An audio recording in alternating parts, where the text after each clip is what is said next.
साथियों नमस्कार। जिस तरीके से आप लोग इस चैनल को प्यार कर रहे हैं, मैं एक ही चीज़ कहना चाहता हूँ सर कि आप लोग बने रहिए। एक के बाद एक बहुत बड़े-बड़े सीनियर लीडर जो आरसीएम बिज़नेस में बहुत ही कम समय में सफल हुए हैं, उनको मैं आपके बीच लाता रहूँगा। ठीक ऐसे ही आज एक ऐसे साथी आपके बीच आने वाले हैं, जो ट्रेडिशनल बिज़नेस पहले करते थे। जो पहले इंश्योरेंस सेक्टर में जुड़े हुए थे, एक अच्छा जीवन वो जी रहे थे। लेकिन फिर उन्हें लगा कि आरसीएम बिज़नेस में हम लोग कुछ कर सकते हैं। उन्हें लगा कि आरसीएम बिज़नेस इस नेटवर्क मार्केटिंग से हम हर एक सपने को पूरा कर सकते हैं। और आज के डेट में वो इस बिज़नेस में अपने दम पर सिस्टम को फ़ॉलो करते हुए आज के डेट में वो इमराल्ड अचीवर बन चुके हैं। तो प्लीज़ उनको हम लोग वेलकम करेंगे, जो वेस्ट बंगाल से हैं, काफ़ी लोग उन्हें जानते हैं। आप सारे साथी के वो रोल मॉडल हैं। एक के बाद एक अचीवमेंट उनके जीवन में आ चुका है इस बिज़नेस के माध्यम से। बहुत सारे लोग उन्हें रोल मॉडल मानते हैं, उनके माध्यम से काउंसलिंग करते हैं और मैं कहना चाहता हूँ मेरी टीम में वो एक बहुत बड़े पिलर हैं, उनके माध्यम से करोड़ों का बिज़नेस मुझे मिलता है। तो उनको वेलकम करेंगे, सब साथी मुझे पता है कि आप लोग उन्हें सुनने के लिए शायद इंतज़ार कर रहे होंगे, so please welcome mister Majidur Rahman ji. जय आरसीएम मिस्टर माजिदुर रहमान जी आज अपने बीच में हैं और सर मैं आपको वेलकम कर रहा हूं सर और समय देने के लिए थैंक यू सर। सबसे पहले तो मैं थैंक यू आपको बोलना चाहूंगा क्योंकि इस लॉकडाउन की वजह से जब हम परेशान थे, सारे डिस्ट्रीब्यूटर, सारे नेटवर्कर, सारे आपका टीम में हो या भारत का जो भी आरसीएम में हो, सारे परेशान थे कि अभी क्या होगा, कैसे क्या होगा, क्योंकि इससे पहले और एक लॉकडाउन था जब आरसीएम बंद था। उस टाइम हमने कुछ तकलीफें झेले हैं। लॉक आरसीएम खुलने के बाद कुछ तकलीफें आए थे हम लोगों के पास। और सेकेंड टाइम जब कोरोना की वजह से हम लोग के पास लॉकडाउन आया तो फिर सोच में पड़ गए थे। और स्पेशली और एक बार थैंक यू आपको कि जब हम परेशान थे तो आप उससे ढूंढ निकाला, खोज निकाले एक जरिया कि हम कैसे टीम के साथ कांटेक्ट करें, कैसे टीम के साथ सेमिनार करें, कैसे टीम के साथ वेबिनार करें, जो भी हो अपने पहले निकाल लिए और हम लोगों का जो परेशानी हो दूर किए। तो थैंक यू सर आपको। Thank you sir, thank you, thank you. Sir एक छोटा-सा जानकारी मैं आपसे लेना चाहता हूँ सर कि आरसीएम बिज़नेस में आज के डेट में आप तो बहुत बड़े लेवल में पहुँच चुके हैं और बहुत सारे लोग आपको रोल मॉडल भी मानते हैं और हज़ारों व्यक्ति जो आपको फ़ॉलो भी करते हैं, सिर्फ़ वेस्ट बंगाल नहीं पूरे भारत में। फिर भी आरसीएम जुड़ने से पहले थोड़ा-सा डिटेल में अगर आप बताएँगे कि क्या करते थे आप? हाँ, वो तो जरूर बताएंगे सर, क्योंकि अपना जो बैकग्राउंड है, पीछे वाला जो जीवन है, आरसीएम से पहले का जो जीवन है वो उतना खास नहीं है। फिर भी बताना चाहूंगा कि कुछ रिकॉर्ड है, क्योंकि मैं अपने गांव के बारे में बताना चाहूंगा कि अभी जो लोग व्यूअर जो है, अभी जो मुझे देख रहे हैं, मुझे सुन रहे हैं, और अभी जो मेरा ड्रेस है, काबी का जो लाइफ स्टाइल है, उसको देख के शायद उन लोगों को लगेगा कि चलो माजिदुर रहमान तो बहुत बढ़िया है, बहुत अच्छा बोलते हैं और बहुत अच्छा ड्रेसअप किए हैं। तो ये पहले का लाइफ नहीं था मेरा। अच्छा। पहले का लाइफ मेरा थोड़ा गांव के बारे में बताऊंगा तो फिर पता चल जाएगा बहुत सारे व्यूअर जो सुन रहे हैं। तो मैं एक ऐसे गांव में हूँ जो जिस गांव का मेरे उम्र का जितने भी मेरे साथी थे उस टाइम, सबसे पढ़े लिखा मैं हूँ। तो ये रिकॉर्ड मेरे पास है अपने गांव की तरफ से। और मेरे पिताजी जो है अभी 74 या 75 ऐसा कुछ होगा, उम्र होगा। उस उम्र का जितने भी पिताजी के साथी थे या पिताजी का दोस्त या पड़ोसी थे, जो भी थे, सबसे ज्यादा पढ़े लिखा इंसान मेरे पिताजी थे उस टाइम। चौथी क्लास तक पढ़े मेरे पिताजी। जहां उनके जितने भी साथी हैं सेम उम्र के, कोई भी चौथी तक नहीं पहुंचे। तो दो रिकॉर्ड है अपने पास, एक पिताजी का और एक मेरा।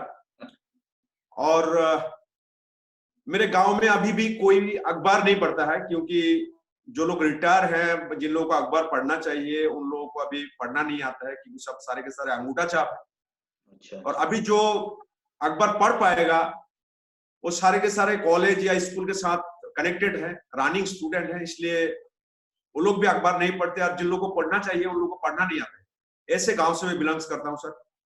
और मेरे गांव में इलेक्ट्रिसिटी का जो मैटर है, अभी लगभग 7.5 साल हुआ इलेक्ट्रिसिटी पहुंचा घर में, अपने गांव में। और उससे पहले जो गांव का रास्ता जो हम मतलब कच्चे सड़क अभी 800 मीटर दूर है मेरे गांव से, और हम खेत के ऊपर से चला करते थे उस वक्त। 11 साल हुआ कच्चा रास्ता घर गांव में पहुंचा। अभी अच्छा, हम अभी रास्ते से कनेक्टेड है, लेकिन कच्चा है वो भी अभी तक।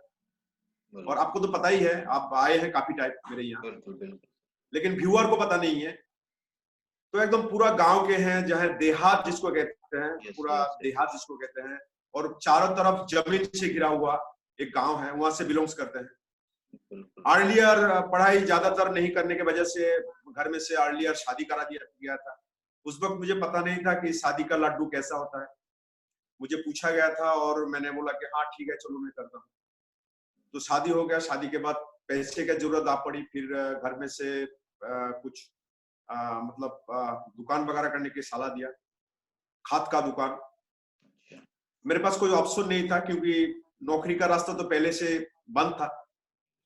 और दूसरा बिजनेस का जो मैटर है, बिजनेस मतलब खेती बाड़ी जो थे, खेती बाड़ी जो है वो मुझे पसंद नहीं था, क्योंकि मैं देखा हूँ, जमीन में काम भी किया हूं मैं, और मैं नहीं चाहता था। तो मेरे लिए एक ही रास्ता बचता था कि वो बिजनेस। यस, बिजनेस के लिए पूंजी नहीं था, तो घर में से मतलब जब शादी हो गया तो मैंने डिमांड किया कि शादी तो हो गया, अभी पैसे की जरूरत है। तो मुझे खाद का दुकान के लिए बोला गया, मैं राजी हो गया तुरंत। ऑप्शन नहीं था मेरे पास। दूसरा, धान कुटाई का मिल जो है तो है गांव में, वो भी करा दिया घर से। मैंने कहा चलो ओके, ठीक है। 1 साल में दुकानदारी किया, फिर हिसाब लगाया, कैलकुलेशन लगाया, क्योंकि जब मैं स्टूडेंट था उस वक्त मेरा कोई ड्रीम नहीं था, और घर में से भी ऐसा हालत नहीं था कि मुझे कोई ड्रीम सिखाए। जैसे आपका आजकल का जो बच्चा जो स्कूल में पढ़ते हैं, जो स्कूल में जाते हैं, तो पहले से ही नर्सरी हो या क्लास 4 तक उनके अंदर एक ड्रीम सेट कर देते हैं। उनका मम्मी पापा, घर वाले लोग, तुम्हें डॉक्टर बनना है, तुम्हें इंजीनियर बनना है, तुम्हें कुछ बनना है। लेकिन उस वक्त, उस जमाने में ऐसा नहीं होता था। मुझे पता नहीं है, लेकिन मेरे परिवार से ऐसा कोई मुझे दिखाया नहीं गया था, मुझे कोई बोला नहीं गया था कि तुम्हें यह करना है, टीचर बनना है या वो बनना है, कुछ नहीं। बस स्कूल जाना है उस वक्त। तो ही किए थे, इसलिए 10वीं तक गए थे हम लोग, और उसके बाद आगे पढ़ नहीं पाए, क्योंकि उस टाइम में माहौल नहीं था उतना ज्यादा, और परिवार से कोई गाइड नहीं था मेरे को। यस, तो रास्ता तो बंद है पूरा। एक ही रास्ता मेरे लिए खुलता है कि बिजनेस। और चॉइस भी मेरे मतलब कौन सा बिजनेस करूं, ऐसा चॉइस मेरे पास नहीं था। चॉइस नहीं था। घर में से परिवार वाले लोग जो डिसाइड किए वही मुझे करना पड़ा। यस, और जैसे जैसे आगे बढ़ा, शादी का 3 साल हुआ, तो मुझे पैसे की जरूरत आ पड़ी। बीच बीच में पैसा लगता था। ऐसे कुछ चीज था उस टाइम जो मैं घर में बोल नहीं पाता था कि इस वजह से पैसा चाहिए। और जो दुकान था या मिल था, दोनों का हिसाब घर में देना पड़ता था। सारा दिन कितना बिका, कितना प्रॉफिट हुआ, कितना पैसा मेरे पास है, कल क्या जरूरत है, ये सारे के सारे हिसाब घर में देना पड़ता था। तो अपने लिए कुछ चाहिए था। तो मैं सोच रहा था कि क्या किया जाए। तो उस वक्त मेरे हिसाब से जो भी हो सके, जैसे कि पंप, पेट्रोल पंप बहुत दूर था उस वक्त, नजदीक नहीं था, इसलिए मैं डीजल वगैरह बेचता था उसी दुकान में। वो मेरा अपना बिजनेस था, खुद का था। और मील और खत का दुकान जो था वो घर का था, लेकिन देखभाल मतलब मुझे करना पड़ता था। एक्स्ट्रा इनकम करने के लिए आप डीजल भी उस समय बेचा करते थे? जी सर, बिल्कुल सर। तो 1 साल फिर काम किए। काम करने के बाद थोड़ा हिसाब लगाया कि कितना पैसा जमा हुआ, कितना इकट्ठी हुआ, और मेरा जो ड्रीम था, क्योंकि थोड़ा स्कूल का टाइम में मेरा कोई ड्रीम नहीं था, लेकिन स्कूल छूटने के बाद जब शादी हो गया, शादी होने के बाद मुझे ड्रीम में देखा कि एक बाइक होना चाहिए। उस वक्त कार के बारे में सोचना बहुत बड़ी बात थी, सोचा भी नहीं था मैंने। तो बाइक होना चाहिए, लेकिन बाइक के लिए जितना पैसा इकट्ठा होना चाहिए उस वक्त नहीं हो रहा था। फिर मैंने LIC का एजेंसी लिया। मुझे किसी ने सलाह दिया कि बहुत अच्छा प्रोफेशन है, यहाँ से पैसा आता है। तो मैंने वो भी स्टार्ट कर दिया। मेरे पास तो उस वक्त 4 काम हो गया। एक डीजल जो मेरा खुद का था, एक LIC जो मेरा खुद का था, और घर का था खाद का दुकान और मिल। ये 4 प्रोफेशन के साथ मैं जुड़ा था। फिर 1 साल फिर काम किया एलआईसी के ऊपर। काम करने के बाद फिर थोड़ा हिसाब लगाया कि कितना कुछ पैसा इकट्ठा हुआ, तो देखा जो ड्रीम तो दूर की बात, मतलब पिछले अगले और भी अगर 20 साल में इस पे काम करूं तो फिर मेरा जो ड्रीम है वो फिल अप नहीं होगा। फिर मैंने और ढूंढा कि क्या किया जाए। सुबह 6 बजे मैं दुकान जाता था, रात को शाम के टाइम में बंद कर देता था। जब सीजन नहीं होता था उस टाइम 6 या 6:30 7 बजे में बंद करता था दुकान। बंद करने के बाद 10 या 11 बजे तक एलआईसी का काम करता था। अच्छा। फिर धीरे धीरे रोजगार बढ़ाने के लिए मैंने जो वैन होता है, साइकिल वैन, जो अभी नहीं है, अभी दिख नहीं रहा है, 3 पहिया वाला वैन होता है जिसमें सामान ले इधर से उधर। जब मतलब पहले तो, उससे पहले तो बैलगाड़ी था। जब बैलगाड़ी धीरे धीरे खत्म हुआ तो वैन चालू हुआ था। तो उस वक्त अब बहुत सारे लोग उस प्रोफेशन के साथ जुड़ा हुआ था। गरीब आदमी जो है अपना गुजारा करने के लिए वैन चलाता था। तो मैंने क्या किया, अब वो किराए में वैन देने के लिए मैंने वैन बनाया, किराए पे दिया पूरा दिन के लिए 10 मतलब रुपया रोज। एक्स्ट्रा एक्स्ट्रा और ज्यादा इनकम करने के लिए आप एक से बढ़कर एक काम को करना चालू कर दिए। जी 2 सर, फिर बिल्कुल। 3 फिर चौथा, बिल्कुल, क्योंकि आप ड्रीमर पहले से ही थे, कुछ करना चाहते थे, लेकिन जी शायद सर। उस काम से जो भी आपका सपना है, आपको दिखाई नहीं दे रहा था कि पूरा हो सकता है। बहुत बढ़िया सर, बहुत सारे काम आप किए। और सर फिर भी एक बार मैं आपसे जानकारी, ऐसे तो आपके साथ मैं काफ़ी दिनों से मिला हुआ हूँ, आपके स्टार्टिंग से लेके अभी तक, और मैं फिर भी आपके सामने भी मैं कहना चाहता हूँ कि आप one of the most educated leader in my team. फिर भी सर मैं सुनना चाहता हूँ सर कि आपके जीवन में आरसीएम बिज़नेस कैसे आया? क्योंकि आप एलआईसी के एजेंट भी थे, बहुत सारे काम भी किए हैं। तो आपके जीवन में आरसीएम कैसे आया और क्यों किया आप आरसीएम बिज़नेस? सर बहुत बढ़िया सवाल है। और आरसीएम में करना नहीं चाहता था। एक्चुअली में मेरे पास जो आरसीएम लेके आया था वो मेरे अंकल, उम्र से बहुत बड़े, पिताजी के फ्रेंड, ऐसा कुछ होगा शायद, पॉलिटिकल फ्रेंड। तो एक दिन मेरे पास आया, मुझे बोला कि आरसीएम, तो प्लान के लिए जितना टाइम उनके पास चाहिए था उतना टाइम मेरे पास नहीं था। वेट कर रहा था मेरे फ्री होने के लिए कि मैं फ्री हो जाऊं। तो कभी मील, कभी कोई कस्टमर आ जाता है बीच में। तो मैंने बोला सर बोलो, अंकल आप बोलो। तो अंकल बोल रहे कि नहीं नहीं आप फ्री हो जाओ। तो पहला दिन फ्री नहीं हो पाया, घूम के चला गया। फिर सेकंड डे आया, फिर घूम के चला गया। फिर थर्ड डे आया तो मैं थोड़ा लगा कि इतना उम्र का आदमी अगर घूम के जा रहा है तो मुझे खराब लग रहा है। तो मैंने कहा चलो अंकल थोड़ा दूर चला जाते हैं। तो दुकान से मैं थोड़ा बाहर गया, बाहर जाके बैठा। बैठने के बाद मैंने बोला कि अंकल बोलो। तो आरसीएम बोला मुझे। नेटवर्क का कोई नॉलेज मेरे पास नहीं था इससे पहले, फर्स्ट टाइम सुना मैं आरसीएम। और सुनने के बाद मुझे बहुत अच्छा लगा, इसलिए क्योंकि मुझे और भी पैसा चाहिए था। और मैं उस वक्त जिस जिस काम के साथ जुड़ा हुआ था मेरे पास टाइम नहीं था। और यहाँ बताया गया मुझे कि एक्स्ट्रा इनकम किया जा सकता है, बिल्कुल। और पूंजी नहीं लाएगा, पैसा भी नहीं लाएगा।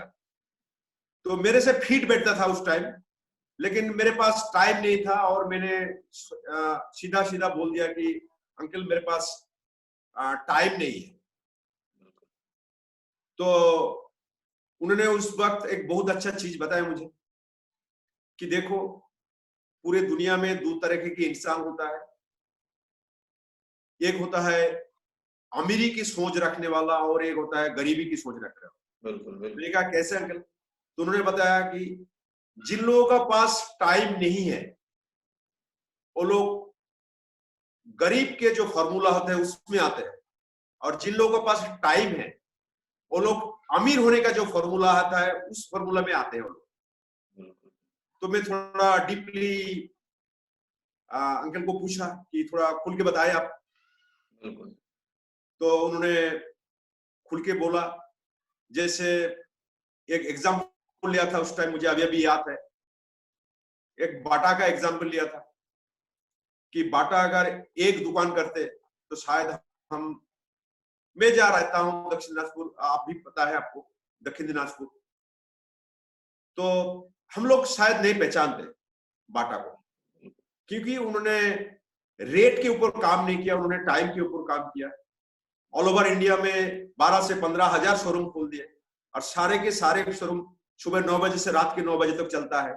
और पूरा जो टाइम होता है 15,000 इंटू 12 घंटा, ये पूरा टाइम बाटा के नीचे होता है, बाटा के लिए वर्क होता है और उसी हिसाब से उसके पास रिजल्ट जाता है। बिल्कुल बिल्कुल। और भी उन्होंने खुलासा किया मुझे कि जैसे मान के चलो जब पहले मोबाइल आया था उस वक्त एक टावर के नीचे काफी सारा कनेक्शन नहीं होता था, बहुत मुश्किल से 50 या 100 कनेक्शन होता था एक टावर के नीचे। और उस वक्त रिसीव करने की भी पैसा लगता था, मंथली पैकेज था 350 रुपया महीने में, और 1 मिनट का कॉल चार्ज था 3.5 रुपया 1 मिनट का। और अभी जो मैटर है कि एक टावर के नीचे कम से कम 50,000 कनेक्शन है, बिल्कुल, और कॉल चार्ज बहुत कम। तो मुझे पूछा था, उस वक्त पूछा गया था, अंकल ने पूछा था कि तुम मजेदुर तुम ऐसा बताओ, एक चीज बताओ कि उस वक्त जो मोबाइल कंपनी है, जो सर्विस प्रोवाइडर है, क्या उस वक्त ज्यादा वो लोग रोजगार करते थे या अभी कर रहा है ज्यादा? तो मैंने बताया कि अभी कर रहा है ज्यादा। तो मुझे पूछा गया कि उस वक्त तो कॉल रेट ज्यादा था, 3.5 रुपया मिनट था, अभी तो 10 पैसे से भी कम है मिनट, तो कैसे ज्यादा हो रहा है? तो मैं थोड़ा हिचकिचाया गए, वहां मतलब जवाब नहीं दे पाए। तो अंकल ने मुझे खुलासा किया, ड्राइंग किया, time into work is equal to money. उसके ऊपर थोड़ा मुझे बताया गया कि एक रिक्शा वाला जो 1 किलोमीटर जाता है रिक्शा लेके, उस वक्त उस टाइम में तो 10 रुपये 1 रुपया लेता था, और अभी उसी रिक्शा वाला है जो यहाँ से 1 किलोमीटर जाता है तो फिर 10 रुपया लेता है। तो इस कई सालों में रिक्शा वालों ने किया अपने रेट को हाई किया। टाइम उस वक्त रिक्शा वाला के पास 24 घंटा था, अभी भी 24 घंटा है। तो वो जो फॉर्मूला है वो गरीबी की फॉर्मूला है। और जो बाटा, वो जो मोबाइल सर्विस प्रोवाइडर, वो लोग जो फॉर्मूला अपनाए वो अमीरी की फॉर्मूला अपनाए, क्योंकि वो लोग रेट के ऊपर ध्यान नहीं दिया, उन्होंने टाइम के ऊपर ध्यान दिया। क्योंकि अभी एक टावर के नीचे कम से कम 50,000 कनेक्शन है, और पर डे तब 1 मिनट 5 मिनट भी उस जमाने में बात कर नहीं रहा था जिसके पास मोबाइल होता था, क्योंकि आने जाने की भी पैसा लगता था, कॉल आने या कॉल जाने के भी पैसा लगता था। बिल्कुल, मतलब उन्होंने आपको क्लियर किया कि लोग गरीब क्यों बनते हैं और अमीर क्यों बनते हैं, दोनों का सोच अलग है। बिल्कुल बिल्कुल सर। बहुत बढ़िया, बहुत बिल्कुल सर, बोलिए। फिर मुझे एक प्रोग्राम के लिए इनवाइट किया गया कि शाम को एक प्रोग्राम है, अभी डेट मुझे तो याद नहीं है ठीक से। वो प्रोग्राम था बुनियादपुर, एक क्लब के जो ग्राउंड है, वो ग्राउंड में मीटिंग था, और मिश्रा जी का सेलिब्रेशन प्रोग्राम था रॉयल्टी का उस वक्त। तो उस प्रोग्राम में गया, और प्रोग्राम में मैं गया तो वो पहुंचा तो उस वक्त प्रोग्राम शायद मार्केटिंग प्लान हो गया था उस टाइम। जब मैं पहुंचा तो देखा सारे पीपल एक्साइटेड है, पटाखा फूट रहे हैं, डांस हो रहा है, जोर से म्यूजिक बज रहे हैं, सब तालियां बजा रहा है। तो एक चीज मुझे समझ में आया था कि ये एक्साइटेड लोगों का प्रोग्राम है और बहुत बढ़िया प्रोग्राम है, मतलब ये जो बिजनेस है एक्साइटेड लोगों के, तो मुझे अच्छा लगा था। लेकिन बिजनेस क्या है वो मुझे पता नहीं था। तो फिर मीटिंग खत्म होने के बाद, आपको तो पता है उस टाइम मैंने दोबारा मुझे प्लान दिखाया अपने आप अंकल के घर में जाके, पीयूसी का बगल में। वो तो नहीं है अभी, जहां भी हो ऊपर वाला करे वो अच्छा रहे, क्योंकि अभी जब भी मैं आरसीएम के बात किसी से करता हूं तो पहले उसके बाद आ जाता है, अंकल का याद आ जाता है। अभी नहीं रहे हो, तो उस टाइम आपने उस दिन प्लान दिखाया था मेरे चारों दोस्त के सामने, एक साथ हम 4 थे। और वो लोग मीटिंग देखा था 50, आधा मीटिंग देखा था, पूरा मीटिंग नहीं देखा था। और एक ही सोफे में हम लोग बैठे थे, ऑपोजिट बीच में टेबल था, टी टेबल, और ऑपोजिट में आप थे चेयर पे। आप मुझे प्लान दिखाए थे चारों को, और पीछे से वो लोग मुझे मतलब शार्ट को ऐसे ऐसे कर रहे थे कि ताकि मैं ना बोलूं। जैसे कि प्लान खत्म हुआ, अंकल ने पूछा कि कैसा लगा, क्या है जुड़ना चाहिए, तो लोग मुझे इनडायरेक्टली मना कर रहे थे कि नहीं अभी तुम मत बोलो कुछ। फिर भी हम चारों ने जुड़ा था उस टाइम। जुड़ने के बाद काम स्टार्ट हुआ, और कुछ दिन बाद एक पहला मीटिंग था। उस मीटिंग में वो 3 नहीं गए थे, मैं अकेला गया था उस मीटिंग में। Malda college auditorium, B C Chhabra ji का मीटिंग था। और उस मीटिंग में जाने के बाद एक चीज मुझे समझ में आया था, बीसी छाबड़ा जी बार बार बीसी सर बोल रहा था कि अनिंदो मिश्रा को दिखा के, उस टाइम बहुत छोटा हुआ था, बहुत बच्चा कॉलेज स्टूडेंट ऐसा कुछ, मतलब ठीक में मूछ भी नहीं आया था बिल्कुल ठीक से, और टेक्निकल लेवल में पहुंच गया था सर। और बोल रहा था, कर गाल में एक चाटा लगा के बोल रहा था कि अगर ये कर सकता है तो आप क्यों नहीं। बिल्कुल तो बिल्कुल मैं पीछे बैठ के बिल्कुल मुझे लग रहा था कि हाँ ये बच्चा अगर कर सकता है तो मैं क्यों नहीं। और उस बात मुझे बहुत, पूरा मीटिंग का जो जीस्ट था मुझे बहुत एक्साइटेड, मुझे लगा था कि हाँ मैं भी कर सकता हूँ। इसीलिए कहा जाता है कि मीटिंग के ऊपर फोकस देना चाहिए, क्योंकि जब तक मीटिंग में हम लोग नहीं जाते हैं तब तक विजन क्लियर नहीं होता है। बिल्कुल माजिदुर जी।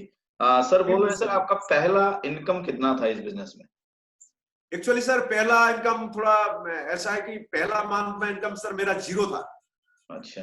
और मेरे टीम में कुछ चेक आया था, उसमें चेक आता था। हम्म। तो फर्स्ट महीने में मेरे चेक नहीं आया था। बार बार मेरे डाउनलाइन मुझे पूछ रहा था, किसी का 500, किसी का 700, किसी का 900, ऐसा कुछ चेक आया था। और बार बार वो लोग पूछ रहा था कि आपका चेक कितना आया। अच्छा। तो मेरे चेक में पियोन के पास हो, तो पोस्ट ऑफिस के पास गया और भी चेक होगा देखिए आप। तो उन्होंने बोला नहीं और तो नहीं आया, शायद आएगा बाद में, रास्ते में है शायद, ऐसे ही पूछ रहा। तो मैंने बोला कि अभी तक नहीं आया, रास्ते में है शायद, मिला नहीं। तो मैं अपलाइन को पूछा तो अपलाइन ने बताया कि नहीं, चेक नहीं आएगा सर। क्योंकि उस टाइम जो है मुझे बिजनेस का कैलकुलेशन नहीं आता था। मैंने दोनों तरफ जुड़वाया था, दोनों लोगों का, उन लोगों का स्लैब जो है, स्लैब मुझे समझ में नहीं आता उस टाइम। बिल्कुल बिल्कुल, स्टार्टिंग में और गलती कमीशन हुई उन है। लोगों का पास आया था। मेरा एक स्टेटमेंट बना था पहला महीना, अच्छा अच्छा, जो मेरे कितने का पास नहीं बना? आया था। कितने का जी बना था सर, स्टेटमेंट? स्टेटमेंट सर हाँ, कितने का बना था? 258, 2558। ओके ओके ओके, बहुत ही कम अमाउंट था, लेकिन शुरुआत हो गया था। अभी 200-250 जो भी आपका पहला कमीशन बना था, उस समय आपको लगा था कि आप कभी इमराल्ड अचीवर बन पाएंगे, करोड़ों का बिजनेस आपका होगा एक महीने में? नहीं सर, उस वक्त ऐसा कुछ नहीं था, लेकिन जुनून था सर। अच्छा। वो बीसी छाबड़े जी का बात, मतलब उस वक्त एक सेमिनार, मुझे लगता था, मेरे को लगता था कि एक सेमिनार एक बंदे को, एक डिस्ट्रीब्यूटर को, मेरे जैसा डिस्ट्रीब्यूटर जो बिल्कुल कम पढ़ा लिखा हो, बिल्कुल क्योंकि उतना समझ नहीं था। और काफी लोगों का भीड़, और काफी लोग एक्साइटेड लोग, और बीसी छाबड़े जी का वो बात कि अगर ये कर सकता है तो आप क्यों नहीं, बिल्कुल वो चाटा वाले बात। बिल्कुल बिल्कुल। तो वो जो जुनून था, उस जुनून में मैंने 2-3 महीना तो आराम से, राइट। और उस बिल्कुल वक्त एक ही चीज था मुझे, याद है मेरे बर्मन जी, सुब्रत बर्मन जी बार बार पूछ रहे थे 1 से 5 तारीख के अंदर कि सर इस महीने में कितने ज्वाइनिंग होगा। बिल्कुल और बिल्कुल। मुझे लगता था कि ज्वाइनिंग में ही बिजनेस है। हाँ बिल्कुल, उस समय तो कोई प्रोडक्ट भी ज्यादा नहीं था और ज्वाइनिंग के ऊपर ही टोटल फोकस था। तो सर राइट 200-250 आपका पहला कमीशन बना, फिर भी आप सर। काम किए, लगन से किए, सिस्टम के साथ किए और आज इमराल्ड में पहुंच गए सर। तो सर ये सफर आप कैसे तय किए? कौन सा काम सबसे ज्यादा आप किए इमराल्ड तक पहुंचने के लिए? पहले शुरुआती दौर में तो सर पूरा ज्वाइनिंग के ऊपर फोकस किया करते थे। और बिजनेस ऐसे कुछ 1.5 साल, 1 साल 1.5 साल के बाद ऐसा हुआ था कि 20,000, 30,000, 35,000, जोर लगाते तो 40,000, और थोड़ा स्लो होते थे 20,000, बिल्कुल 40-20, 40-20, ऐसा करते करते एक टाइम ऐसा आया कि अनिंदो मिश्रा जी से थोड़ा रूबरू हुए। सर ने बोला कि एक काउंसलिंग की जरूरत है। उस टाइम आप भी थे, मुझे याद है। जगह था पतिराम शिव मंदिर, शायद आपको भी याद होगा। बिल्कुल बिल्कुल। और अपने कैलकुलेशन दिखाया था कि इस 3 महीने, मतलब वो शायद महीना दिसंबर ऐसा कुछ था, दिसंबर महीना था।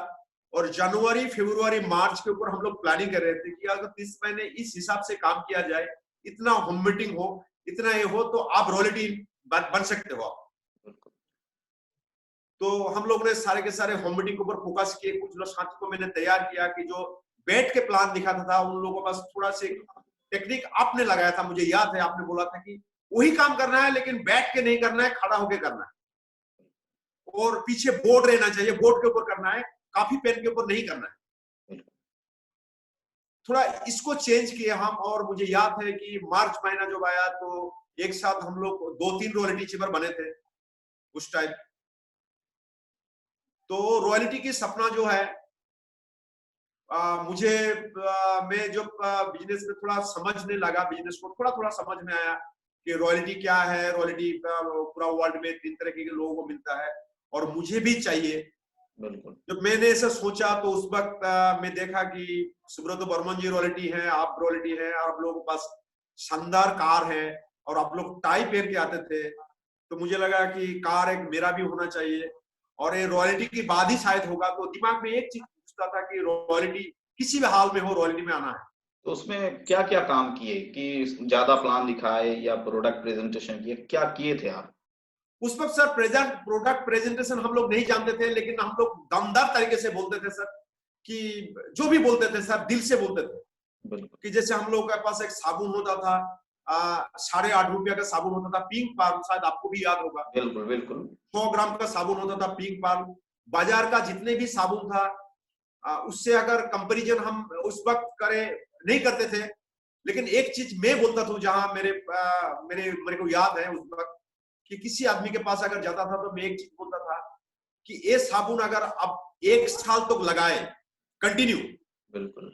1 साल तक अगर कंटिन्यू लगाए आप, और ऐसे आपके पास जो फ्रेंड है, ऐसे आपका जो रिश्तेदार है जिसमें रोज रोज मुलाकात नहीं होते हैं, 1 साल 2 साल या 3 साल के बाद आपके साथ मतलब आमना सामना होता है, तो अगर ऐसा होता है तो जब 1 साल के बाद किसी रिश्तेदार किसी फ्रेंड के साथ आप मिलेंगे, तो कोई चीज आपको पूछे ना पूछे, लेकिन एक चीज जरूर आपको पूछेगा कि सर आपने कौन सा साबुन से नहाते हैं। तो ये चीज मतलब भी बोलता था उस टाइम। मतलब आप लोग जो भी किए कॉन्फिडेंस के साथ किए और अपलाइन जो बोला उसी हिसाब से आप लोग किए। बिल्कुल सर। बिल्कुल सर, बिल्कुल। सर बहुत सारे समय ऐसे होते हैं सर जो इंश्योरेंस सेक्टर में जुड़े होते हैं, अच्छा खासा इनकम भी करते हैं। लेकिन उनके पास वो भी एक टाइप के नेटवर्क ही तो करते हैं क्योंकि वो लोगों को कन्विंस करते हैं, अपना इंश्योरेंस प्लान बेचते हैं। लेकिन जब उनके पास आरसीएम बिज़नेस लेके हम लोग जाते हैं सर, तो बहुत सारे लोग मना कर देते हैं कि ये सब सिस्टम फालतू का है। जबकि सिस्टम नाम अलग है, वो इंश्योरेंस करते हैं, हम लोग नेटवर्क मार्केटिंग करते हैं, प्रोडक्टेबल मार्केटिंग। लेकिन कभी-कभी वो लोग इस बिज़नेस को इग्नोर करते हैं। तो उनके लिए क्या संदेश देना चाहते हैं, क्या मैसेज देना चाहते हैं जो इंश्योरेंस सेक्टर में हैं लेकिन इस बिज़नेस को इग्नोर करते हैं, करने के लिए तैयार नहीं होते? जी सर, बिल्कुल सर, ऐसा सिचुएशन मेरे पास भी आया है। मैं काफी सारा लोगों को ज्वाइन किया और करने के बाद कुछ टाइम काम किया, फिर काम छोड़ दिया, काम करा नहीं पाए हम। तो मैं जो देखा हूँ इसमें 2 चीजें होता है। एक, कि जो कोई पोटेंशियल पर्सन टीम में आता है तो हम लोग चाहते हैं कि हम खुद उसको हैंडलिंग करें और अपना जो मतलब क्या बोलते हैं कॉलर है उसको अपलाइन के सामने ऊंचा करें, तो गलत है सर। कोई कोई पोटेंशियल आता है तो पहले सबसे पहले जो काम करना चाहिए कि अपलाइन के साथ उनको बिठाना चाहिए कि वो हैंडलिंग करें। जितने भी टीम में पोटेंशियल पर्सन आएगा सारे के सारे अपलाइन को देना चाहिए हैंडलिंग करने के लिए। और जो भी काउंसलिंग है, जो भी कुछ है अपलाइन से कराने के बाद अपलाइन जैसे जैसे कहे वैसे काम करना चाहिए सर। बिल्कुल, अगर ऐसा हो तो कभी क्विट नहीं करेगा सर। बिल्कुल, अगर हम अपने हिसाब से उसको हैंडलिंग करना चाहे तो शायद वो 2-3 महीने के बाद क्विट कर जाएगा। बिल्कुल। सर आप अभी काफ़ी बड़े लेवल में हैं, फिर भी मैं आपसे एक चीज़ जानकारी लेना चाहता हूँ कि आज के डेट में लॉकडाउन में किस तरीके से काम करना चाहिए, बिज़नेस बढ़ाने के लिए? सर ऑलरेडी एक काम चल रहा है सर। बहुत सारे डिस्ट्रीब्यूटर शायद समझ चुके हैं और बहुत सारे डिस्ट्रीब्यूटर अभी अभी वेट कर रहे हैं कि लॉकडाउन खुल जाए और धमाल मचा दे।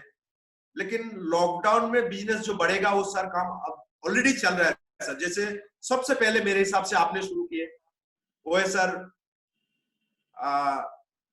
जूम ऐप के माध्यम से सेमिनार हो या जो भी बताए आप, काउंसलिंग हो, मीटिंग हो, वो चल रहा है सर।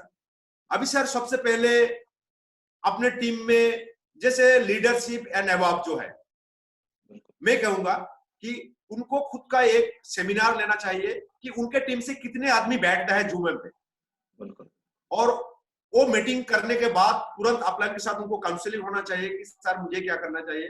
तो एक खुल के आ जाएगा सामने, उनके सामने आ जाएगा कि आपका सेकेंड ग्रुप में 50 साथी को आपको बिठाना है अभी जूम ऐप पे। सबसे पहले तो एक काम करना है सर। बाकी कोई जो भी है वो सर बाद में करना है। सबसे पहले एक काम करना है कि अभी कंपनी लेवल का सेमिनार हो रहा है 4 बजे यूट्यूब में, बहुत सारे कंपनी के न्यूट्री चार्ज का ट्रेनिंग हो रहा है, उसमें बिठाना है। और अपने टीम से कितना बैठना है, इसलिए मैं कहूंगा कि हर महीने कम से कम 3 मीटिंग होना चाहिए खुद का टीम के। एक लीडरशिप अचीवर का टीम में 3 मीटिंग होना चाहिए, और वो मीटिंग किसी अप्लाइड उसका ऊपर जो टेक्निकल अचीवर हो, जो एमराल्ड हो, स्टार पाल हो, कोई भी हो, बिल्कुल बिल्कुल। एक मीटिंग होना चाहिए ये चेक करने के लिए कि बढ़ा कि नहीं बढ़ा, अपना टीम में कितना आदमी बैठता है। जो अब कंपनी लेवल का कोई मीटिंग होता है, जैसे आपका मीटिंग होता है, तो मैं खुद ढूंढ नहीं पा रहा हूं कि कितना बैठा है मेरे टीम से। बिल्कुल बिल्कुल। लेकिन अगर मेरे टीम का एक मीटिंग होता है तो मुझे पता चल जाता है कि कितना बैठा है। Yes yes. तो लीडरशिप में आप हर एक का मीटिंग अपना खुद सिर्फ अपने टीम के लिए महीने में मिनिमम 2 या 3 होना चाहिए। बिल्कुल उसको लगातार बढ़ाना चाहिए। बिल्कुल। फिर जब उस संख्या बढ़ जाएगा तो उसको मतलब कंपनी का जो यूएई का जो सेमिनार होता है, जो आपका जो अचीवर्स मीट होता है, न्यूट्री चार्ज का जो ट्रेनिंग होता है, हरित संजीवनी का ट्रेनिंग होता है, पूरा टीम को वहां बिठाना चाहिए, उसको फॉलो अप करना चाहिए। बिजनेस सर अपने आप हो जाएगा सर, ये करना चाहिए लोग। आपका अभी जो बिजनेस बढ़ रहा है उसके पीछे और एक रीजन है, वो है अपना दुकान, तो इसके ऊपर क्या कहना चाहेंगे? जरूर सर, अभी अपना दुकान सर सबसे बढ़िया सर, क्योंकि जैसे कि डॉक्टर के पास अगर मरीज जाता है, जब कोई डॉक्टर के पास अगर भीड़ हो जाता है, तो जो मरीज है उनके लिए नेगेटिव दिख है, लेकिन डॉक्टर के लिए वो पॉजिटिव दिख है। और अभी जो लॉकडाउन को सारे पूरे दुनिया में मैं देखूं अगर, तो 2 ही इंडस्ट्री खुला हुआ है लॉकडाउन में, एक फार्मासिस्ट और एक है एफएमसीजी, जिसमें हम लोग हैं। तो ये हम लोगों के लिए पॉजिटिव दिख है, नेगेटिव दिख नहीं है। और अभी जहां लॉकडाउन चल रहा है, जहां कोरोना बढ़ रहा है डे बाय डे, तो लोग घर से बाहर जाने के लिए डर रहा है अभी। तो यहाँ सबसे मजेदार बात है कि अपनी दुकान, हम लोग का जो कंसेप्ट है, सबसे ज्यादा इसके ऊपर काम करना चाहिए, समझाना चाहिए पहले डिस्ट्रीब्यूटर लोगों को कि अगर आप अपना दुकान खोल लेते हो अभी, तो आपको बार बार जाना नहीं पड़ेगा।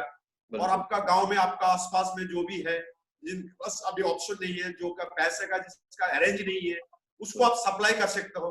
क्योंकि अभी इरेगुलर चलेगा, पीयूष में प्रोडक्ट लगातार जैसे पहले लॉकडाउन से पहले आता था उस हिसाब से नहीं मिलेगा अभी। तो अपना दुकान जो है ये बहुत बढ़िया चीज है, इसके ऊपर अभी काम करना चाहिए, ज्यादा से ज्यादा अपना दुकान के ऊपर सर अभी काम करना चाहिए। बिल्कुल सर। सर आज के डेट में जैसे आप जिस लेवल में हैं, बहुत सारे लोगों का सपना है कि इमराल जैसे लेवल में मुझे पहुंचना है। तो सर इतने बड़े लेवल में अगर कोई चाहे, क्योंकि बहुत सारे लोग तो सोचते हैं कि आप माजिदुर रहमान जी शायद पहले जुड़ गए तो उनके पास शायद अचीवमेंट आ गया, जबकि ऐसा तो है नहीं। नेटवर्क मार्केटिंग में कभी भी कोई भी आ सकते हैं और अचीवर बन सकते हैं। फिर भी आज अगर किसी समय अगर कोई भी व्यक्ति, नया व्यक्ति, चाहे एज कुछ भी हो, वो अगर नेटवर्क मार्केटिंग आरसीएम बिजनेस में आते हैं और आपके लेवल तक पहुंचना चाहते हैं, तो उनको क्या क्या करना होगा सर? जी सर, बिल्कुल सर। हम लोग जो गलती किए, अगर वो ये ना करे, तो जितना टाइम हम लोगों को लगा इमरान में आने के लिए, उससे मेरे हिसाब से ओनली 25% टाइम लगेगा अभी। अगर कोई बंदा चाहे 1 या 1.5 साल में इमरान में आ सकता है अभी। बिल्कुल। तो पहला जो काम है सर, सबसे पहला मान के चले इस महीने में अगर कोई जुड़े, यस। तो फिर क्या करना चाहिए? इस महीने में अगर कोई जुड़े तो उसका जो अपलाइन है, पहला काम कराना चाहिए उनको लिस्ट मेकिंग सर। यस। और लिस्ट मेकिंग करते हुए उनको एक चीज और कहना चाहिए कि सर, आपका घर में जितने भी प्रोडक्ट है जो आरसीएम में मिलता है, वो सर आप इस्तेमाल करो, और एक एक प्रोडक्ट का जांच करो, अगर कोई भी क्वेरी है तो मुझे बताओ। बिल्कुल बिल्कुल। यानी प्रोडक्ट इस्तेमाल करना चाहिए, 100% प्रोडक्ट यूज करना चाहिए। और लिस्ट मेकिंग, सेकंड जो है लिस्ट मेकिंग करना चाहिए। थर्ड जो है सर, वो सर अपलाइन से काउंसलिंग। यस। जो मेरे पास जो लिस्ट है, फनाला जगह का नाम है, मालदा का है, दिनाजपुर का है, उत्तर दिनाजपुर का है, सिलीगुड़ी का है, कलकत्ता का है, वो लिस्ट लेके अपलाइन के साथ बैठना चाहिए उनको, और काउंसलिंग करना चाहिए जो इन लोगों को प्लान किस तरीके से दिखाया जाए। और सर जो फोर्थ काम है, जब कंपनी में एकेडमी प्रोग्राम होगा, तो सबसे पहले उनको ख्याल करना चाहिए उसके टीम में जितना भी टीम बनेगा, छोटा हो बड़ा हो, सारे को सारे साथी लेके आरसीएम वर्ल्ड विजिट करना सर। वो होगा सर उनका फोर्थ काम। बिल्कुल।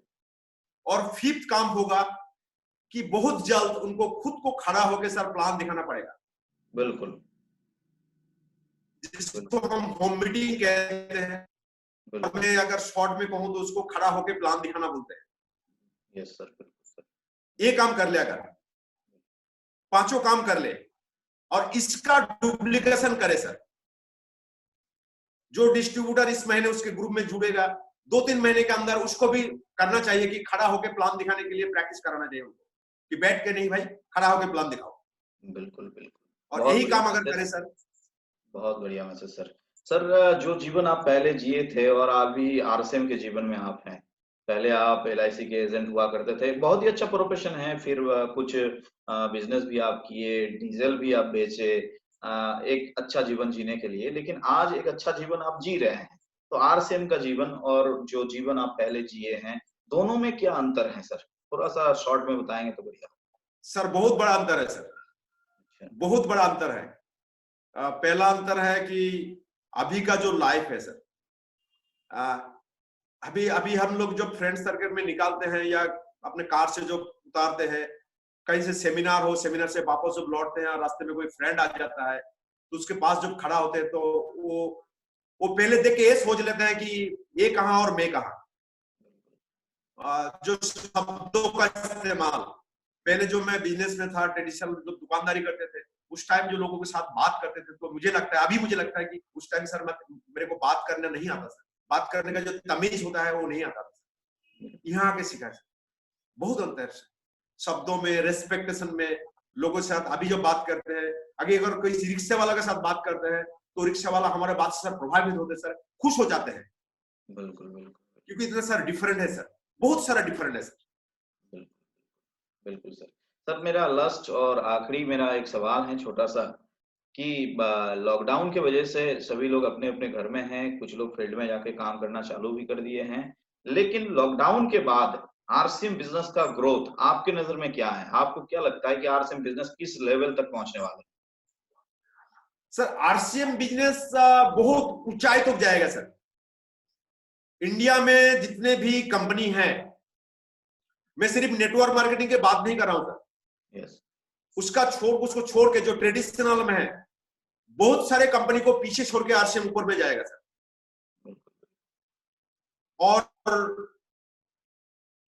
हमारा बिजनेस बढ़ेगी कि नहीं बढ़ेगा सर, ये हम लोगों का ऊपर निर्भर होगा सर। अगर हम इस लॉकडाउन में हम तैयार हो जाएं तो हमारा भी ऊपर जाएगा, लेकिन आरसीएम का तो सर बहुत ऊपर जाएगा। बिल्कुल बिल्कुल, बहुत ऊपर, कई गुना बिजनेस बढ़ जाएगा सर। यस। और जो लोग अभी फोकस करेगा सर सीखने के ऊपर, उन लोग का जो नेगेटिव दिख है उसको अगर इस टाइम सर टाइम मिल गया सर पॉजिटिव दिख में कन्वर्ट करने का, अगर कर लेता है तो आरसीएम के साथ साथ उन लोगों का पिन लेवल पे ऊंचाई तक जाएगा सर। जिस ऊंचाई तक आरसीएम जाएगा, हम लोग भी उसी ऊंचाई तक जा सकते हैं सर, अगर हम लोगों का जो नेगेटिव साइड है उसको हम ठीक कर लेते हैं इस टाइम को। Yes sir. लेकिन सर कुछ लोग भटक जाते हैं काम करते करते, कभी आरसीएम बिजनेस करते हैं तो फिर कहीं चले जाते हैं, फिर उनको लगता है कि वो काम सही नहीं है, फिर आरसीएम में वापस आते हैं। इसमें काफी समय चला जाता है और कामयाबी जो कम समय में मिलने वाला था वो काफी समय लग जाता है कामयाब बनने में। तो जो लोग भटक जाते हैं उनके लिए आप क्या कहना चाहते हैं? सर अभी वो लिस्ट होना चाहिए सर कि जो लोग भटक जाते हैं उन लोगों के पास, क्योंकि जैसे हम लोग का 8:30 बजे का भी हम लोग का एचीवर्स मीट है या 4 बजे यूट्यूब चैनल में जो प्रोग्राम आता है, तो अभी करना क्या है, भटकने वाले जो लोग हैं उन लोग को आइडेंटिफाई करना है सर। और हम लोग का सर उसके पास जाके मीटिंग देखना है सर। वो मीटिंग एक हेडफोन उनके कान में हम घुसा दें और एक हेडफोन हम अपना कान में डाल दें सर। अभी क्या करना है सर, भटकने वाले लोगों के पास सर जाना है, उसको ट्रैक में लाने के लिए। बिल्कुल बिल्कुल सर। और हर रोज जो मीटिंग होगा उससे आधा घंटा पहले 1 घंटा पहले फोन पे इससे तैयार करना है सर कि मीटिंग का टाइम हो रहा है, आप कहाँ पे हो, आ जाओ सर, मैं आपको दिख नहीं पा रहा हूँ। Yes sir. Sir follow up कर रहे हैं सर, बिल्कुल ट्रैक में आ जाएगा सर। बिल्कुल बिल्कुल सर, बिल्कुल ट्रैक में आ जाएगा सर। आरसीएम बिजनेस और आरसीएम बिजनेस जैसा बहुत सारे बिजनेस मार्केट में भी है जो लोगों को भटका देते हैं कि मेरा कमीशन ज्यादा है, इसमें आ जाओ, इसमें फायदा ज्यादा है। सर, आप एक सीनियर लीडर हैं, तो आपके नजर में दोनों में डिफरेंस क्या है? एक तो आरसीएम बिजनेस और जो दिखाते हैं कि हम लोग आरसीएम से बेहतर हैं, दोनों में डिफरेंस क्या है? सर? दोनों में डिफरेंट है सर, बहुत बहुत बड़ा डिफरेंट है सर, बहुत बड़ा डिफरेंट है, काफी सारा डिफरेंट है सर, एक भी चीज मैच नहीं होगा सर। बहुत अच्छा ही है आरसीएम में। एक तो चीज है कि प्रोडक्ट का श्रृंखला सर, कि हम लोग के पास जितना प्रोडक्ट है उतना प्रोडक्ट किसी के पास नहीं है सर, किसी के पास नहीं। दूसरा है कि रोजमर्रा के product sir, regular usable product जितना हम लोग के पास है वो किसी के पास, रिपीटेबल प्रोडक्ट जितना हम लोग के पास है उन लोगों के पास नहीं है सर। उन लोग का बहुत सारे नेटवर्क कंपनी में सर वन टाइप प्रोडक्ट है कि तुम एक खा लो ठीक हो जाओगे, जैसे बंदा ठीक हो जाएगा दूसरी बार नहीं खरीदेगा सर। लेकिन हमारा सर रोजमर्रा के पास, अगर रेट की बात करें सर तो भारत में अभी ट्रेडिशनल बिजनेस में भी, नेटवर्क तो दूर की बात है सर, ट्रेडिशनल बिजनेस में भी हम लोग बहुत सारे प्रोडक्ट के साथ चैलेंज कर सकते हैं रेट में सर, वो हम दिखा सकते हैं। थर्ड सर, अगर नेटवर्क कंपनी के साथ डिफरेंट का आप कंपैरिजन करें तो डिलीवरी सेंटर सर, यानी हम लोगों को भाषा में PUC, RCM underworld quick depot जो है किसी के पास नहीं है सर। अभी सारे के सारे कंपनी सर वेट कर रहा है कुरियर का ऑप्शन कब खुलेगा सर।